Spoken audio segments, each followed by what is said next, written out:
3 months, Matthew Perry wrote his will every single morning, 47 different versions.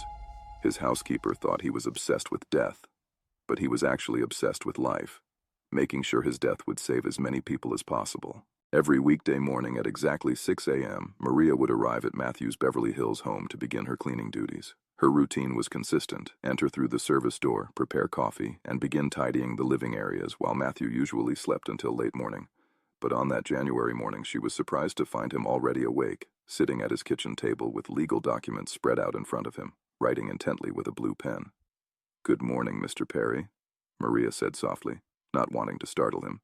"You're up early today." Matthew looked up at her with bloodshot eyes and managed a weak smile. "Couldn't sleep, Maria. Just taking care of some paperwork." Maria had learned over 2 years of working for Matthew to recognize the signs of his difficult nights. The prescription bottles scattered on various surfaces, the disheveled appearance, the obvious struggle with substances that he tried unsuccessfully to hide. She had developed a maternal concern for this man who was clearly fighting battles she couldn't fully understand but could certainly recognize.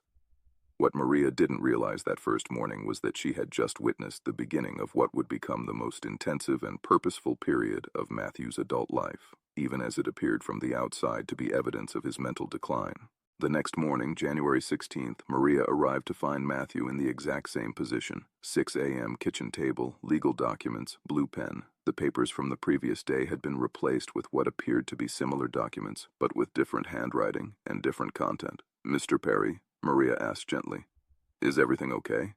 You seem to be working very hard on something important." Matthew paused his writing and looked at her with an expression that mixed exhaustion with determination. "I'm working on my will, Maria, making sure everything is exactly right." This concerned Maria immediately. In her experience, people who spent excessive time writing wills were often people who were planning to die soon, either from illness or by their own hand. Matthew's obvious struggles with addiction made both possibilities terrifyingly real. "Sir," Maria said carefully, "are you feeling sick? Do you need me to call someone?" Matthew shook his head. "I'm not planning to hurt myself, if that's what you're worried about. I just need to make sure that when I do die, whether that's tomorrow or in 30 years, everything I leave behind does some good in the world." Maria felt somewhat reassured by this explanation. But as the days continued and Matthew's morning will-writing routine persisted, her concern began to shift from immediate safety to deeper questions about his mental state and motivation. By the end of the first week, Maria had observed Matthew writing what appeared to be his will 7 different times. Each morning, he would start with blank legal forms and spend 2 to 3 hours filling them out in meticulous detail, consulting various documents and making phone calls to what sounded like lawyers and financial advisors. "Mr. Perry," Maria asked on day 8, "forgive me for asking, but why do you need to write your will so many times? Don't you just write it once and then you're done?" Matthew's answer revealed the first hint of what was actually driving this seemingly obsessive behavior. "Every day I learn something new about myself, about my addiction, about what I want my life to mean," Matthew explained. "And every day I think of new ways that my money and my story could help people who are struggling the way I'm struggling, so I keep updating the will to reflect what I've learned."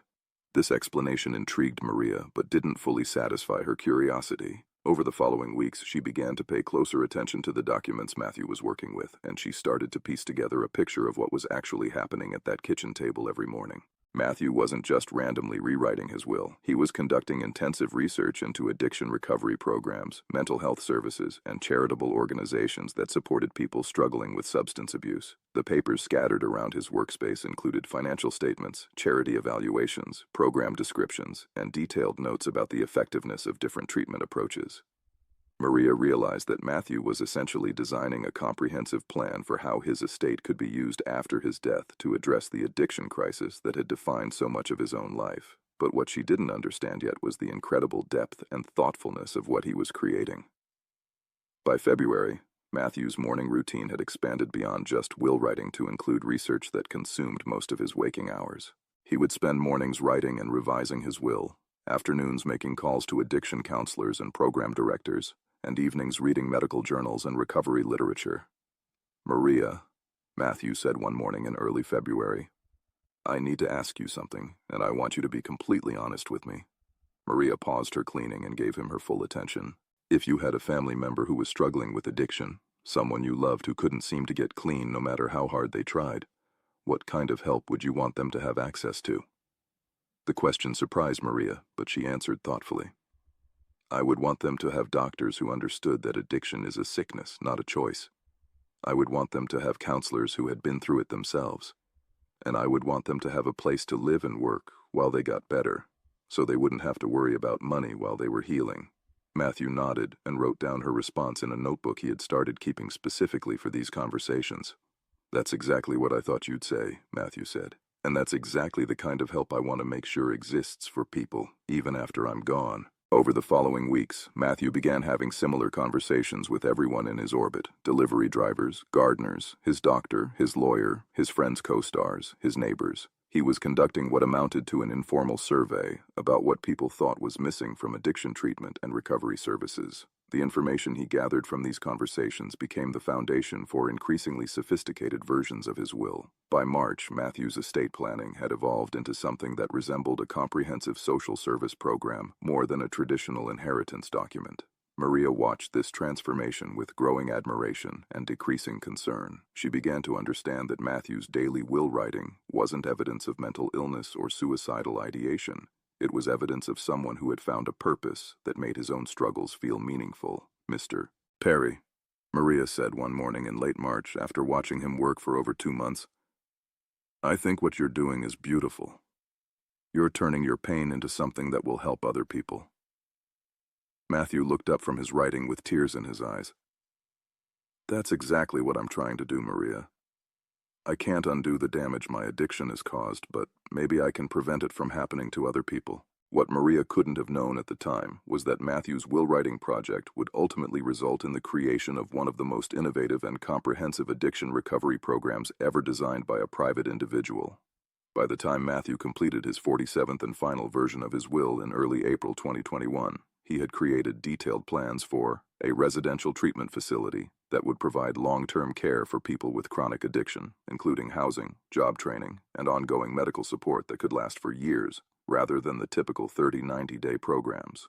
A scholarship program that would pay for addiction counselors and therapists to receive specialized training in evidence-based treatment methods, with priority given to people who had personal experience with addiction recovery. A research fund that would support scientific studies into the most effective addiction treatment methods, with particular focus on approaches that addressed the underlying trauma and mental health issues that often drive substance abuse. A family support program that would provide counseling, education, and financial assistance to the relatives and friends of people struggling with addiction, recognizing that addiction affects entire families and communities. A public education campaign that would work to reduce the stigma associated with addiction and promote understanding of addiction as a medical condition rather than a moral failing. Each of these programs was designed with incredible attention to detail, reflecting Matthew's years of personal experience with both effective and ineffective treatment approaches. He had consulted with dozens of experts, visited numerous facilities, and incorporated feedback from hundreds of conversations with people who had been affected by addiction either personally or through their loved ones.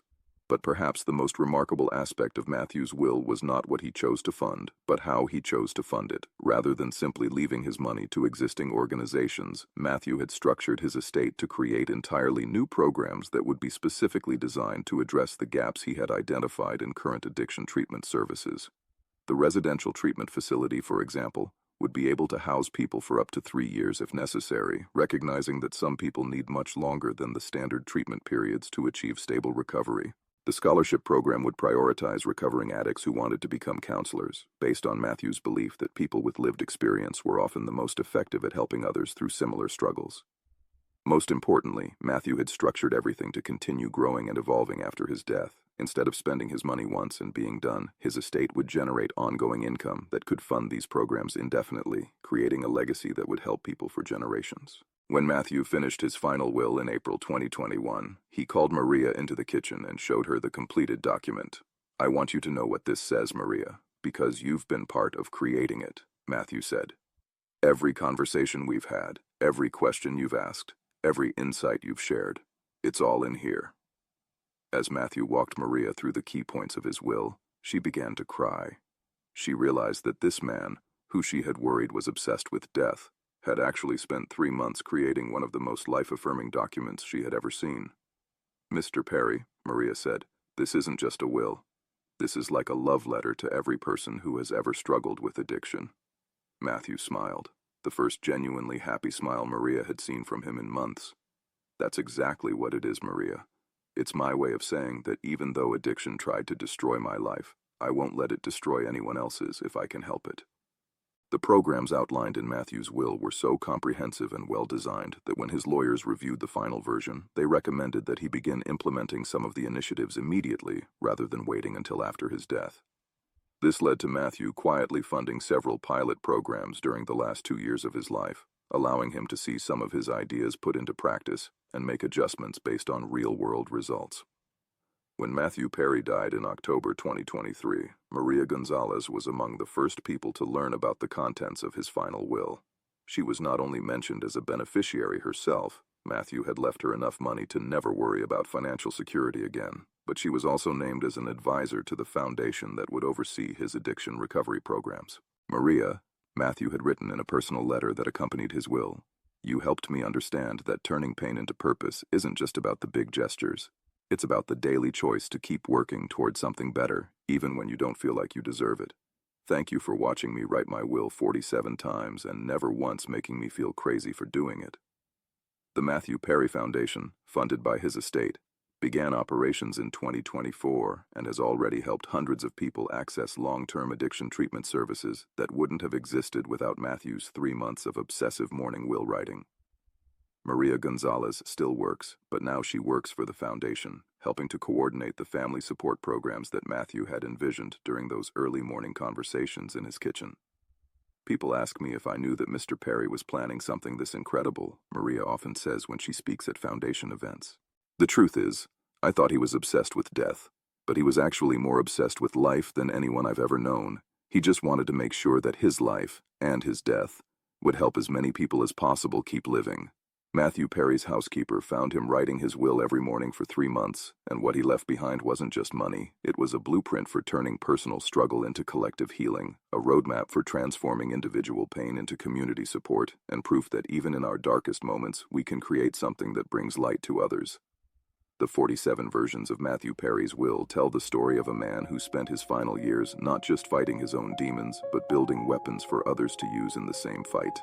And every person who finds help through the programs he created is living proof that sometimes our greatest legacy isn't what we accomplish in life, but what we make possible after we're gone.